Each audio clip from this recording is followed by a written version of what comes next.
Jide yupo single au yupo na mahusiano? Sasa mimi maisha yangu sio ya barabarani. Nafikiri watu ambao huwa wanahudhuria issue zetu wanajua. Huwa tufanye makosa kwa sababu sisi tuna connect na mioyo ya watu moja kwa moja. Yaani ujumbe kutoka kwa mwenye moyo wangu kwenda kwenye moyo wa msikilizaji. Kwa waje wanaopendana, hata kama uko single, ukifika pale utajisikia kama hauko single. Kwa sababu sisi sote tutakuwa na wewe kwa ajili ya kukufariji. Kumpenda mtu sio lazima awe mpenzi wa chumba. Baba, mama, rafiki, dada, kaka. Kwa hiyo siku ya wapendanao isichukuliwe kama ni siku ya mapenzi ya mwanamke na mwanamume, ila ni mapenzi ya binadamu wote kwa ujumla. Speaking of mapenzi ya mwanamke na mwanamume, Jide yupo single au yupo na mahusiano? Sasa mimi maisha yangu sio ya barabarani. Yaani maisha yangu huwa hayaendi huko barabarani.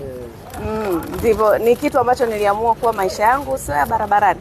Kwa sababu watu walinipenda kutokana na muziki, wanatakiwa wafuatilie muziki.